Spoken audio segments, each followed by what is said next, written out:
Let me take shelter of the Supreme Personality of Godhead, Sri Krishna, who has descended in the form of Lord Chaitanya Mahaprabhu to teach us real knowledge, his devotional service, and detachment from whatever does not foster Krishna consciousness.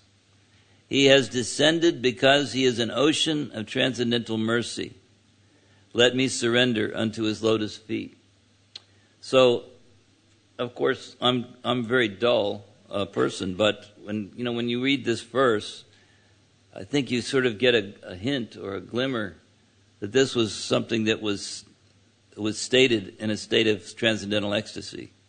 Sarvabhauma Bhattacharya had always been this staunch impersonalist, and yet when he realized, and anyway, there's a lot of ironies in this story, because he was such a great scholar that he considered, he was in a position of scholarship so great that formerly this Nyaya philosophy and that was he was an expert in, because he had studied under one of the most famous professors in Mithila. And that professor wouldn't allow anyone to write down whatever he taught, so he could sort of keep his position. But Sarvabhauma Bhattacharya memorized all of his teachings. And then he went and started his own school and became famous all over India. And he actually instructed sannyasis. So the sannyasis would come to him to learn Vedanta. So you can just try to... He was the chief pandit of King Prataparudra. His word, if he said anything, immediately people would follow whatever he said. He had such a position in society. His authority was considered to be unquestionable. So this is Sarvabhauma Bhattacharya. So you can just imagine he goes from thinking that he's in a position of instructing Lord Chaitanya and sort of straightening out this young fellow that probably shouldn't have taken sannyas because he was too good looking and too young. So he was going to try to help him out by fixing him up in Vedanta, according to the Shaurakbhasya of and all the writings of Shankaracharya. And then in the midst of all this incredible revelation takes place. So Prabhupada writes briefly a purport to this verse. He says this verse and the following verse are included in the Chaitanya Chandrodaya Nataka by Sri Kavi Kanapur. So, of course, he had his own book of verses also, which we'll discuss. So I have some extensive notes here, which I won't try to, read all of them, because I don't think we'd have enough time. But I tend to over-prepare due to insecurity. So this is a verse from the Chaitanya Charitamrita, which describes a little bit about the identity and background of Sarvabhauma Bhattacharya. This is from the Adi Lila, 10th chapter. And it states, There was Sarvabhauma Bhattacharya, one of the biggest branches of the tree of the Lord, and his sister's husband, Sri Gopinathacharya. The original name of Sarvabhauma Bhattacharya was Vasudev Bhattacharya. His place of birth, which is known as Vidyanagara, is about 2.5 miles away from the Navadvip railway station, or Chanpahati railway station. His father was a very celebrated man of the name Maheshwara Visharada. It is said that Sarvabhauma Bhattacharya was the greatest logician of his time in India. So, greatest logician in all of India, that's quite a statement. At Mithila in Bihar, he became a student of a great professor named Pakshadara Mishra, who did not allow any student to note down his explanations of logic. Sarvabhauma Bhattacharya was so talented, however, that he learned the explanations by heart, and when he later returned to Navadvip, he established a school for the study of logic, thus diminishing the importance of Mithila. So we know historically that Navadvip was the place where Nyaya, or logic, was extensively taught, and people came from all over India to study there. And Prabhupada writes, students from various parts of India still come to Navadvip to study logic. According to some authoritative opinions, the celebrated logician Raghunath Shiromani was also a student of Sarvabhauma Bhattacharya's. In effect, Sarvabhauma Bhattacharya became the leader of all students of logic. So, although he was a grihasta, householder, he even taught many sannyasis in the knowledge of logic. He started a school at Jagannath Puri for the study of Vedanta philosophy, of which he was a great scholar. When Sarvabhauma Bhattacharya met Sri Caitanya Mahaprabhu, he advised the Lord to learn Vedanta philosophy from him. Now, this is interesting too, because this is a theme that I think we often find in practical life, that if you're going to give someone advice, you should first, see if they want it. In other words, if you're inspired to advise someone who hasn't asked you for advice, it usually doesn't have a good effect.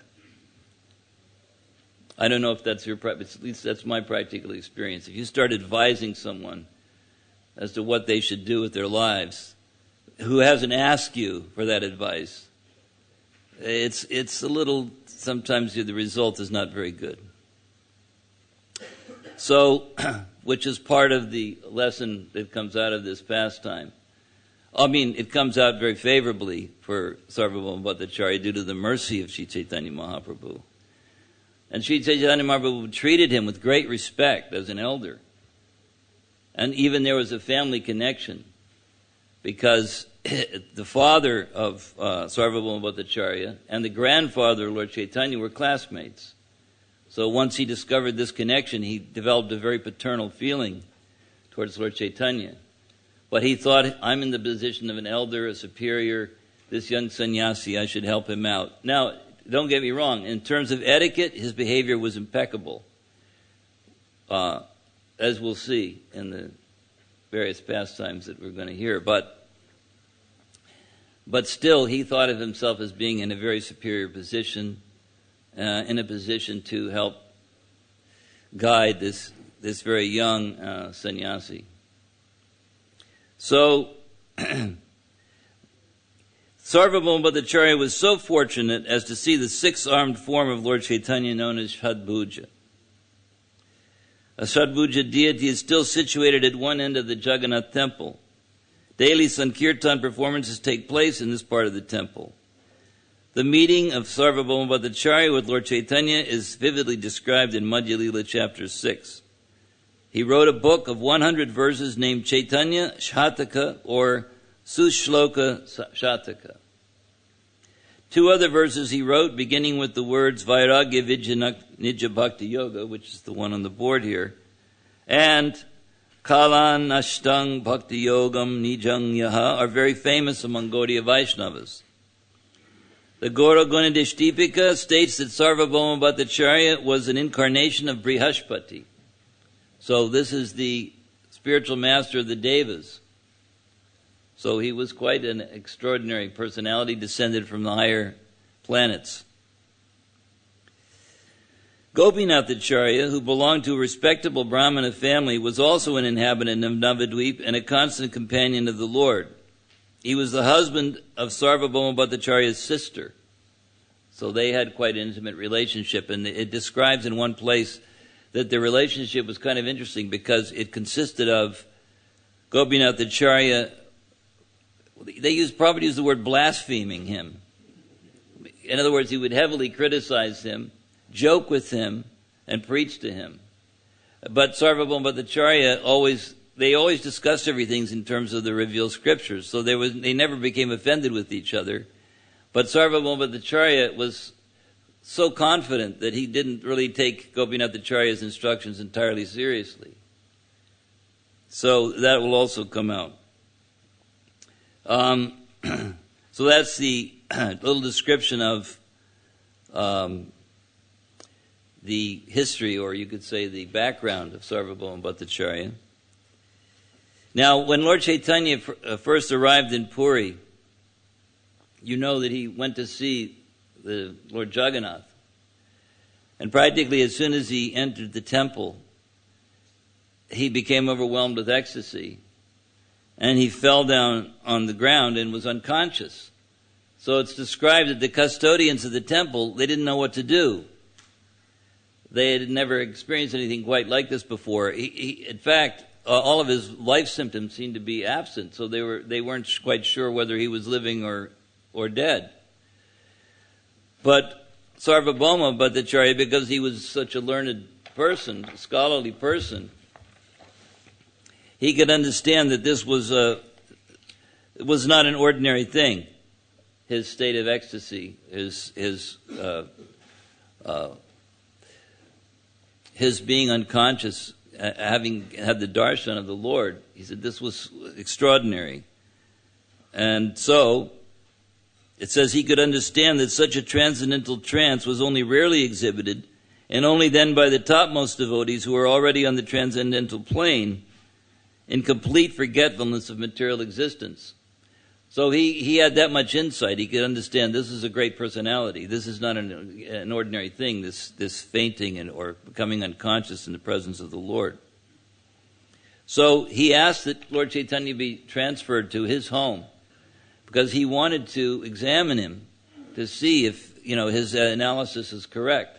He was Prabhupada actually describes him as a scientist, that he approached the unconscious condition of Lord Caitanya in a very scientific way. There's a description, and Prabhupada writes it in this way. And I like the language that Prabhupada uses in different places. And this is from the first canto, the introduction, where he describes these incidents with Sarvabhauma in kind of it's like the Reader's Digest version of this Leela that takes place. It's described more fully in Chaitanya Charitamrita. But he says that he tested all the symptoms in the light of the Shastras. He tested as a scientist, not as a foolish sentimentalist. He observed the movement of the stomach, the beating of the heart, and the breathing of the nostrils. He also felt the pulse of the Lord and saw that all his bodily activities were in complete suspension. When he put a small cotton swab before the nostrils, he found there was a slight breathing as the fine fibers of cotton moved slightly. So that was the only life symptom that was present. Just these fibers of the cotton were moving slightly.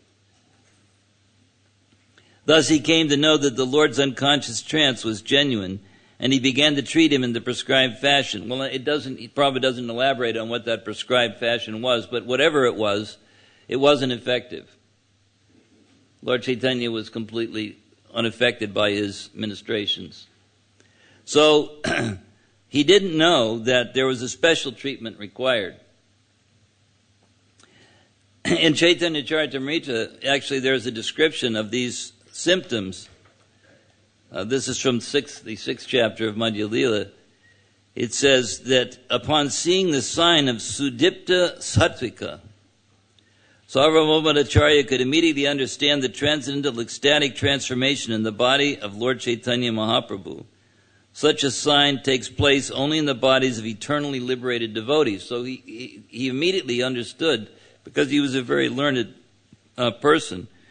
And Bhaktisiddhanta Saraswati Thakur describes that in Rupa Goswami's Bhakti Rasamrita Sindhu, it gives quite an elaborate description of these stages of transformation in the body of his advanced devotees. It says these different kinds of ecstasy, it says sometimes they're checked by the devotee, and there are two stages of such checking, technically known as Dumayita and Jvalita. The Dumayita smoking stage is exhibited when only one or two transformations are slightly present. Om Vishnu Padaya Krishna Prastaya Vitalesha Bhakti Bhaktivedanta Swami Varvani Bracharani Visesha Sunivadi Vasudhacharani. So it's still possible to conceal that ecstasy at that stage. Then it says, when more than two or three transcendental transformations are manifest, and it is still possible to conceal them, although with great difficulty. This stage is called Jvalita, lighted. So this is, we sometimes say a person is lit up. Well, this is a kind of lighted state.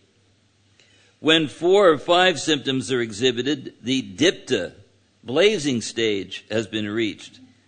When 5, 6, or all 8 symptoms are simultaneously manifest, that position is called udipta, inflamed. And when all 8 symptoms are multiplied 1,000 times, and all are visible at once, the devotee is in the sudipta, intensely inflamed stage. Well, the only persons that can actually exhibit these sort of symptoms, Prabhupada describes in the purport, are the eternal associates of the Lord, the gopis. They're the only ones that generally exhibit such symptoms. So Sarvabhauma Bhattacharya was pretty impressed. He still didn't grasp who he was dealing with, but he was impressed that this is an elevated devotee. So then he also observed, he says, the uncommon ecstatic symptoms of Adiruddha Bhava are appearing in the body of Lord Caitanya. Well, he didn't call him, he's the body of Sri Chaitanya Mahaprabhu. This is very wonderful. How are they possible in the body of a human being? So then that was where he should have realized it wasn't a human being. But he still hadn't quite figured that. He was startled, trying to figure it out. How could a human being have such symptoms? So Rupa Goswami and Bhaktisiddhanta Saraswati describe that this bhava, this very intensified ecstasy, bhava, when it's very intensified, it's called Mahabhava. So that is the state of the eternal associates of Krishna and Vrindavan, this Mahabhava ecstasy. So in the meantime, that's the way they used to do in the movies, in the meantime, in the old silent films. The Lord Chaitanya's associates showed up because they were in great anxiety. They didn't know where the Lord had disappeared to, and they managed to contact Gopinath Acharya, who was friendly with Gadadhar Pandit. And they learned where Lord Chaitanya had been taken, to the home of Sarvabhauma Bhattacharya. Now, Gopinath Acharya was a great soul, and he was an eternal associate of Lord Chaitanya. So they all came to the house of Sarvabhauma, and when Nityananda Prabhu appeared, Sarvabhauma immediately offered his obeisances. So it shows this is a very refined person, actually, very cultured man. He came from, not only did he come from a nice family, but he was very well educated, and he behaved himself in a very humble way. Whenever a sannyasi was present, he never sat on an equal level. Even though he instructed sannyasis, he would sit on the ground and give the sannyasi the seat of honor. So he always paid, due respect. And he offered obeisance immediately when he saw Lord Nityananda. So he accepted him as his guests of honor. He arranged for prasadam. He asked him, first go take bath in the ocean, and then come back and I'll feed you Jagannath Prasad. So he arranged for prasad. He fed all the devotees sumptuously. Lord Chaitanya was objecting that you should just give me some boiled vegetables. And Sarvabhauma Bhattacharya said, well, just this one time, maybe you could eat all these wonderful milk preparations that have been prepared for Lord Jagannath. So he more or less used his position as an elder to get Lord Chaitanya to do what he wanted. So they fed them sumptuously. And then there ensued a debate between Gopinath Acharya and Sarvabhauma. And Gopinath Acharya was trying to establish that Lord Chaitanya was not just a great devotee, he was actually the Supreme Personality of Godhead. And he was quoting different kinds of evidence. Bhattacharya said, how can he be an incarnation? Lord Vishnu is Tri Yuga. He only appears in 3 yugas, not in this one. And Gopinath Acharya said, look, yes, as a Leela avatar, he doesn't appear but in 3 yugas, but as a Yuga avatar, he has appeared in this yuga. And he cited evidence from Mahabharata and Srimad Bhagavatam to back it up. And he gave him so many different kinds of evidence. And finally he told Sarvabhauma, he said, and you can't understand the position of Lord Caitanya by logic and argument. He said, unless he gives you his mercy, you'll never understand anything about him. And indirectly, although it was all on the basis of Shastra, he called Sarvabhauma a fool. But Sarvabhauma didn't take it very seriously because they had that type of relationship where one could say anything they liked to the other, which is a very kind of nice relationship, actually. If you have a friend that's enough of a friend that he can say whatever he likes to you and you can say whatever you like to him, with that person's self-interest at heart, then it's a very nice relationship. So they had that. It says both of them argued from the angle of vision of authentic Shastras and not on the strength of sentimental vox populi, the vote of the populace or the opinion of the mass of people. So, in this way, they both discussed everything on this level, but Sarvabhauma was still not convinced. So later on, as their relationship increased, now in the meantime, Sarvabhauma had arranged places for everybody to stay, and arranged for prasadam, and made all kinds of nice arrangements for everybody's welfare. And it turned out that he hadn't known this, but about you could say the family relationship, because of Nilambara Chakravarti, the maternal grandfather of Lord Caitanya, and his father being classmates, then he felt a very paternal sort of feeling, and therefore he wanted to teach Lord Caitanya, because he thought this person is very naive, he's very young, he's very good looking. As we know, Lord Caitanya was an extremely beautiful looking personality. And he was thinking, he's never going to make it. Just like a lot of times these days, too, we can see in our movement sometimes somebody wants to take sannyasa at an early age. Sometimes it provides difficulty. They have some difficulties. So he was worried about that, so he wanted to fix him up in Vedanta. So he desired that he hear from him about Vedanta. So Chaitanya Mahaprabhu agreed to it.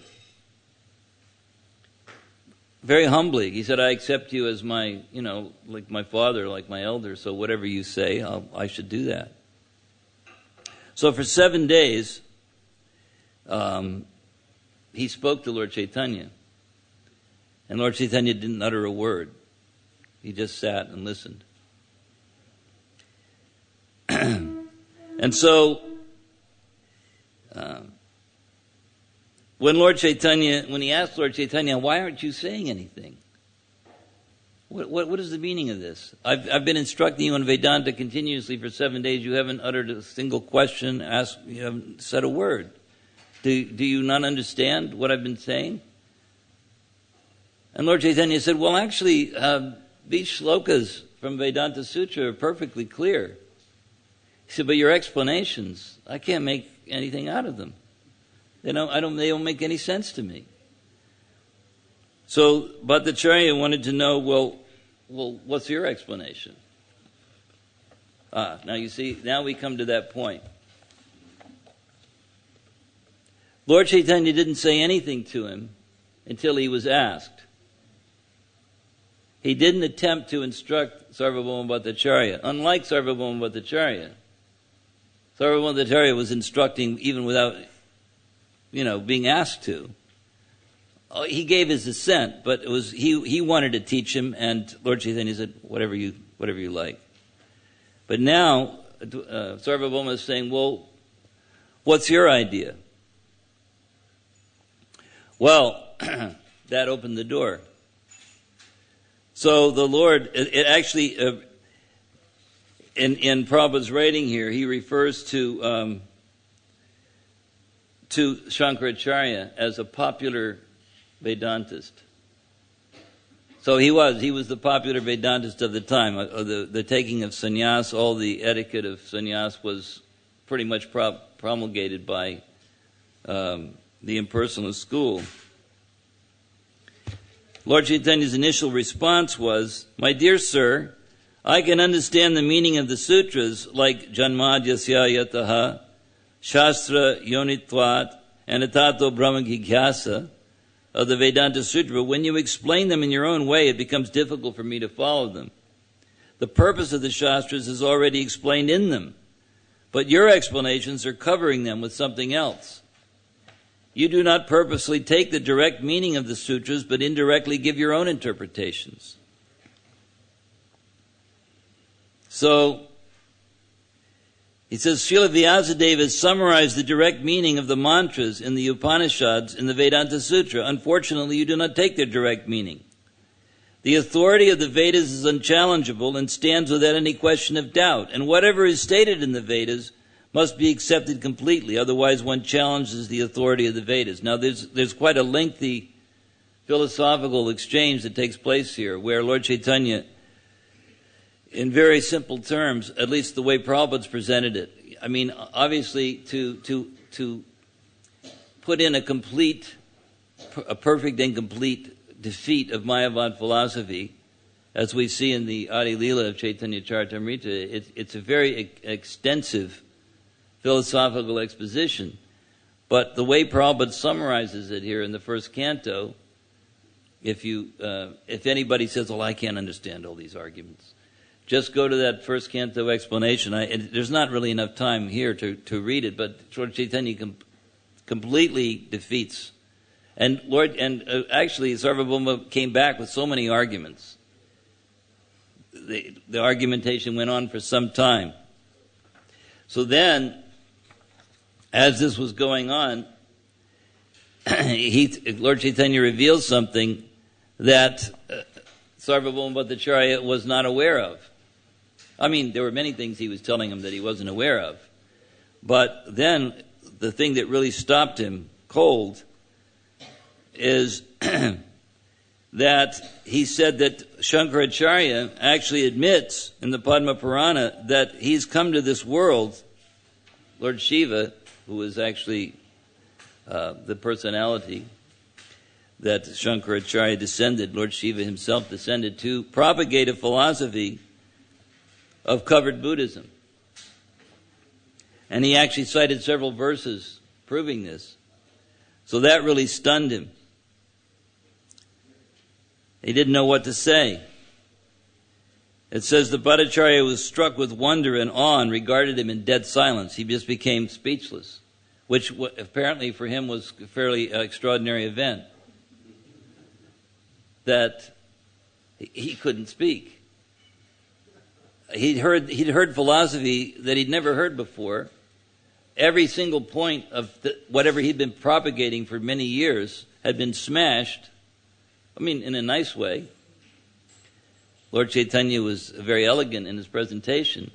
But then he explained to him that this is an illusory philosophy that Lord Shiva is descended particularly to, and it's like a kind of covered Buddhism in order to reestablish the Vedic literature. But it's not meant to be taken seriously. So, when he was speechless, then the Lord gave him an assurance. He said, I say that devotional service unto the personality of Godhead is the highest goal of human life. So sometimes people say, well, what's your point?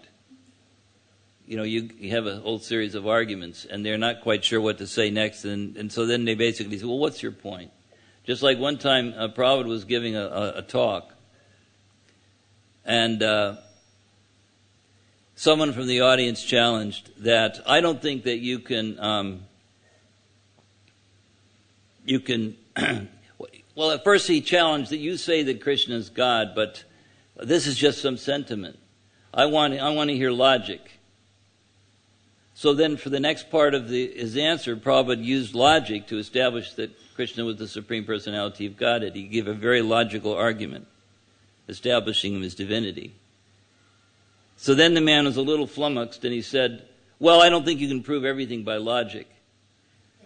So Prabhupada's reply was, yes, but you've asked for logic, therefore I've given you logic. Then the man said, well, what is your point? And Prabhupada said, Krishna is the Supreme Personality of Godhead. Take it. So in a similar way, Lord Chaitanya has responded to all the argumentation and all the discussion. Well, kind of, what is your point? And he says, the point, I say, that devotional service under the personality of Godhead is the highest goal of human life. And he quotes from different verses from the Bhagavatam. And in his quotes, he cites the Atmarama verse.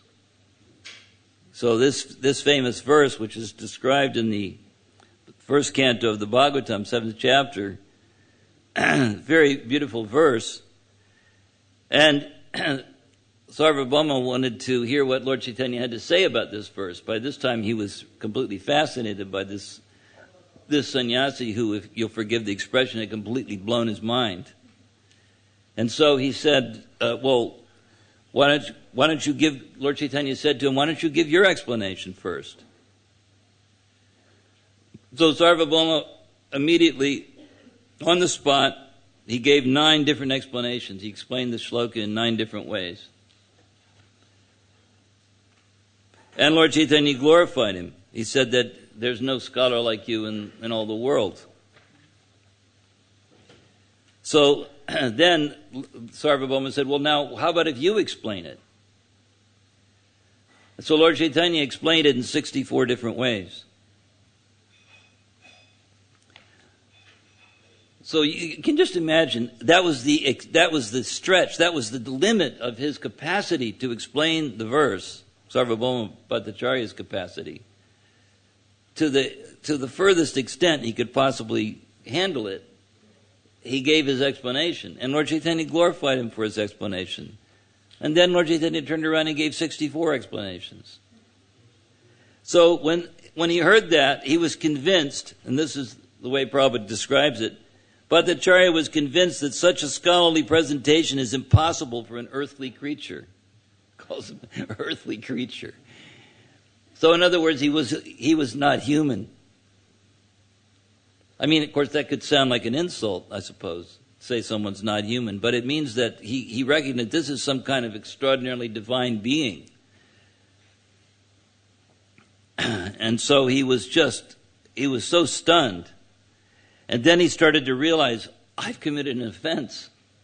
I've been taking a superior position and instructing this person, and he's actually, much more exalted than anything I could ever have imagined. He was, as we said before, he was rarely speechless.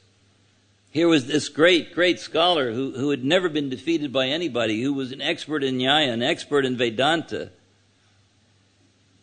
And this young sannyasi had just completely ripped him to shreds philosophically in a very nice way, and told him that in essence, telling him you've been wrong for a long time. For a very long time. So, but he was so impressed with Lord Chaitanya. But then he became nervous. Oh, I've offended this person. So immediately, he surrendered to Lord Chaitanya on the spot. He fell down and offered his obeisances, and he asked for forgiveness. And then it says, out of his causeless mercy, Lord Chaitanya manifested before him first as four-handed Narayan, and then again as two-handed Lord Krishna with a flute in his hand. So I know this is in a sense this is unimaginable for us. But just imagine if you thought you were in a superior position to someone and were, instructing away, telling them, how they should be and how they should think and what the real philosophy of life is. And then it turns out that you've been trying to instruct God. What a shock that would be. My friend was telling me this morning that remembers being on Sankirtan one time, and this person came up in ordinary clothing and began asking him questions about what they were up to. But it turned out they were some advanced devotee, and that didn't become clear immediately. So he was instructing away and then realized, oh.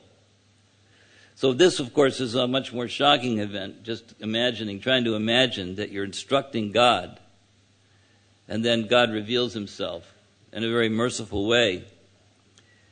So he fell down at his feet, and then he began to compose all these verses, over 100 verses. He spontaneously, what a great scholar. It's a little bit like that pastime with Lord Caitanya when he was a young man. What was this? Keshava Kashmiri. That he was also able to spontaneously compose verses in glorification of the Jamuna, which then Lord Chaitanya picked apart and described all the defects. So here, Lord Chaitanya is even more merciful. He just explained everything to Sarvabhauma Bhattacharya and then manifested his divine forms before his very eyes. So he composed these 100 shlokas in praise of the Lord. Then the Lord embraced him. And he lost consciousness. Not the Lord, Bhattacharya lost consciousness of the physical state of life, Prabhupada describes. He lost consciousness of the physical state of life. Tears, trembling, throbbing of the heart, perspiration, emotional waves, dancing, singing, crying, and all the 8 symptoms of transcendental ecstasy were manifested in his body. Well, it so happened that Gopinath Acharya had arrived about this time. And he was amazed. Look at my brother-in-law. He's received the mercy of Lord Chaitanya. Just look at his behavior. He was so pleased. And he didn't come up and, he reminded him later, well, I was trying to tell you. But not in a, how, I told you so. It wasn't like that. He was really genuinely pleased for him. And he felt tremendous happiness. All the associates of Lord Chaitanya, this is the nature of transcendental dealings. That a pure-hearted devotee, when someone has gained some wonderful fortune, they think, great, that is wonderful. Generally, when I see somebody successful, I think, oh, no. And they're not even great like me. No, I don't really think that. But there is a tendency to exhibit some kind of envy or jealousy if somebody gets some extraordinary mercy. But they were all pleased. They were all ecstatic at his good fortune, and they had kirtan on the spot. So some days went by. Sarvabhauma was meeting the Lord every day, feeding, making sure that he was given the best prasadam, and he was just making every arrangement and trying to be of service in any way that he could think of. And he was a completely transformed person. He was just so happy and so blissful. And he was so happy that he had got the association of this great personality, this amazing, not just a great personality, it's hard to imagine how you would feel if you knew you had the association of God himself. It's kind of hard to imagine. At least the only thing I can relate to it is having the association of Prabhupada. If you had any anxieties, I know that Jai Lakshman, my godbrother, is here, and he always cites this, that if you came to Prabhupada, or you might have had so many anxieties and so many concerns, and as soon as Prabhupada would show up, they all went out the window. You didn't even notice you had any problems. Prabhupada would always say, what is the difficulty? Well, when he was around, there didn't seem to be any. And then he would leave, and then the difficulties would come again. So there's no difficulty. He was just feeling so happy. So one day, Sarvabhauma Bhattacharya composed these 2 verses on a leaf of a palm tree. This is a nice, because sometimes, we think these verses, how were they preserved? And in this case, they wouldn't have been preserved had it not been for, anyway, I'm going to read it to you. He composed these 2 verses, and he gave this palm leaf to Jagadananda Prabhu. He gave them the palm leaf, and he asked him, you please deliver it to Lord Chaitanya. So Jagadananda and Damodar then returned to Lord Chaitanya, bringing him the prasadam, because they always came with prasadam. Actually, this is the thing, when you go to visit somebody, it's a nice thing to do, because it's always welcome, generally. Anyway, they brought prasadam and this palm leaf on which the verses were composed. But when Mukunda Datta saw that they had this palm leaf, he grabbed it. He took it from Jagadananda before he could deliver it to Lord Chaitanya, and then he went to the wall outside of the room and he wrote the verses on the wall. Because he had what you call premonition that Lord Chaitanya wasn't going to be entirely happy with these verses. Although internally he would be happy, but externally it wasn't his mood. So copied the verses on the wall. Then Jagadananda took the palm leaf back and delivered it to Lord Chaitanya. As soon as Lord Chaitanya read these two verses, he immediately tore up the palm leaf. Now you'll see why in a minute. But the devotees who read those verses committed them to memory and then later wrote them down so they were not lost. And it says they kept those verses within their hearts. So this is the first one. Vairagya Vidya Nija Bhakti Yoga Shikshartame. Wait, we can chant it together. Vairagya Vidya Nija Bhakti Yoga Shikshartame Ka Purushak Puranaha Shri Krishna Chaitanya Sharira Dhari Kripam Buddhir Yastamahang Prapadye. Let me take shelter of the Supreme Personality of Godhead Sri Krishna, who has descended in the form of Lord Chaitanya Mahaprabhu to teach us real knowledge, his devotional service, and detachment from whatever does not foster Krishna consciousness. He has descended because he is an ocean of transcendental mercy. Let me surrender unto his lotus feet. So he's directly stated that Lord Chaitanya is God, which wasn't his mood. He came in the mood of a devotee.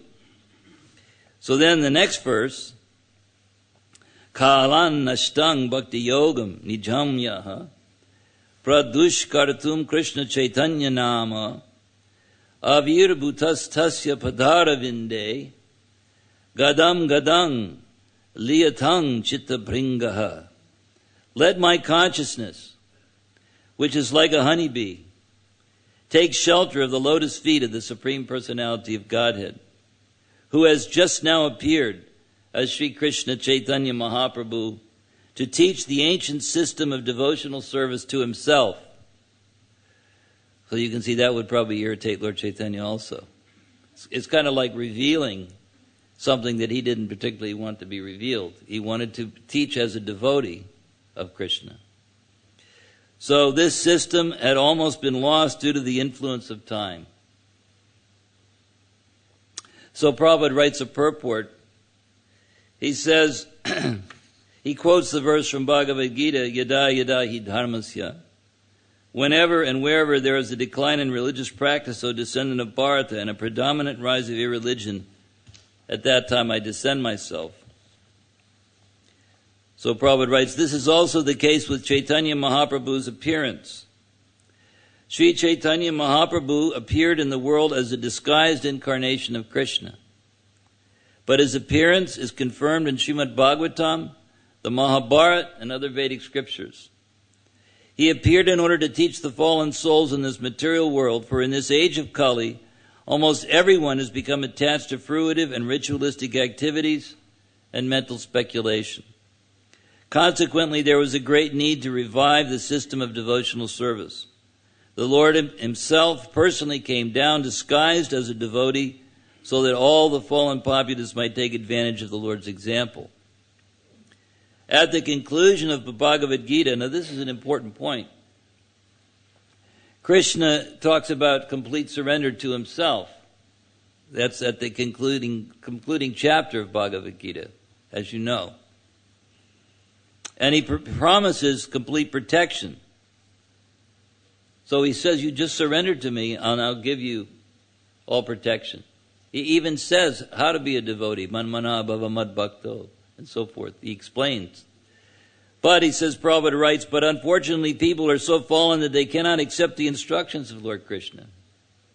Therefore Krishna returned with the same mission, but he executed it in a different way.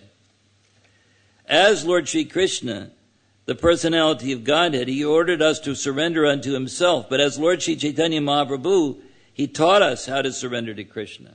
So his life's example was as a devotee, how to achieve the mercy of the Supreme Lord, how to be his servant, how to be his sold out servant. So therefore, he is praised by the Goswamis. Namo Mahavaranyaya Krishna Prema Pradayate. So Lord Shri Krishna is certainly the personality of Godhead, but he is not as magnanimous as Sri Chaitanya Mahaprabhu, Audharya, the magnanimity. He came in this magnanimous feature. Lord Krishna simply gave orders for one to become his devotee, Manmana Bhava Mad Bhakta. But Sri Chaitanya Mahaprabhu actually taught the process of Krishna consciousness. If one wants to become a devotee of Krishna, he must first take shelter of the lotus feet of Sri Chaitanya Mahaprabhu, following in the footsteps of Sarvabhauma Bhattacharya and other exalted devotees. So this is also from the 6th chapter of the Madhya Lila. Now later on in their relationship, one day Sarvabhauma Bhattacharya came before Lord Chaitanya, and while they were discussing, he recited this particular verse from the 10th canto, 14th chapter, 8th verse, famous verse. And the verse is Tate Nukampan Susamikshamano. You know this verse? Anybody who knows it, you can chant along with me. Tate Nukampan Susamikshamano Bunjana Evatma Kritang Vipakam Hridvag Vapubir Vidadhang Namaste Shiveta Yo Bhakti Pade Sataya Bhak. Now he inserted Bhakti Pade. Yeah. Now the original verse is Mukti Pade. But he had inserted Bhakti Pade, which means in devotional service. Because he didn't like the whole idea of mukti. Now here is this great scholar who had been advocating mukti, advocating the philosophy of Shankaracharya for so many years, and now he couldn't even stand to say the word. And he actually offered so many verses defeating that this verse needs to be rewritten. Because it says mukti pade. I don't like that. He says actually for a devotee, mukti is like hell. It's like hell. And he gave so many other verses. I mean, he was a scholar. I mean, he gave so many great arguments. And Lord Chaitanya said, well, no. He explained that actually mukti pade, it refers to Mukunda, the giver of liberation. Mukti pade. He said, so therefore it's fine. You don't have to change it. So even though Lord Chaitanya told him, no, it's perfectly all right the way it is. It can be understood in a different way. So Bhattacharya heard all of Lord Chaitanya's arguments. He said, I still don't like it. So when he said that, Lord Chaitanya was so pleased, he embraced him and began laughing because he was so pleased with his devotion. So in this way, he became the great staunch supporter of Chaitanya Mahaprabhu. He was his advisor. Actually, he advised Lord Chaitanya to go and meet Ramananda Roy. Lord Chaitanya at this point had not met Ramananda Roy. And he said, I used to have talks with Ramananda Roy. He came from a sort of lower grade background, and he is a government man. So I never took him very seriously. But now, after having met you, I understand that he's an exalted. I've never met anyone quite like him. He said, you should meet Ramananda Roy in your travels, because Lord Chaitanya wanted to do some travels. He was looking for his brother who had taken sannyas. And that was the external reason why he was going on these travels to South India. And when he announced to Sarvabhauma that he was going to, so to speak, hit the road, Sarvabhauma was very disturbed. And he said, all my life I've been, looking for you. Now I found you, now you're going to leave? And he gave such pitiful arguments that Lord Chaitanya agreed to stay for some more days. But finally, Lord Chaitanya came and said, you please give me your blessings now. Now, Prabhupada writes a very interesting purport in this regard. And he explains that generally the sannyasi gives blessings to others, but he doesn't necessarily receive blessings. But Prabhupada explains in the purport that if one is an exalted devotee of the Lord, he's in a position to give blessings to anyone. So Lord Chaitanya accepted Sarvabhauma as a great devotee, and he asked him for his blessings. And of course Sarvabhauma gave them, and then Lord Chaitanya immediately left without looking back. Without looking back. They had to carry Sarvabhauma away. He was so overcome. He had to be carried away by his associates. So he became completely sold out to Lord Chaitanya, one of the great supporters, great friends. And just imagine, he was the personal pandit of King Prataparudra. And so, of course, there was that whole Leela where King Prataparudra, the devotees are trying to encourage Lord Chaitanya to meet King Prataparudra. And anyway, there was that's another whole story. But in one of the final verses of the 6th chapter, this is described. So, Ihaye Shraddha Karaye Shravan, Jnana Karma Pasha Haite Haya Vimochan, Achire Milai Tanre Chaitanya Charan. It means, if one hears with faith and love these pastimes concerning Lord Chaitanya Mahaprabhu's meeting with Sarvabhauma Bhattacharya, he very soon is freed from the net of speculation and fruitive activity, and attains the shelter of Sri Chaitanya Mahaprabhu's feet. So maybe we can just repeat this. If one hears with faith and love these pastimes concerning Lord Chaitanya Mahaprabhu, his meeting with Sarvabhauma Bhattacharya, he very soon is freed from the net of speculation and fruitive activity, and attains the shelter of Sri Chaitanya Mahaprabhu's lotus feet. Sri Chaitanya Mahaprabhu ki jai. So, any questions?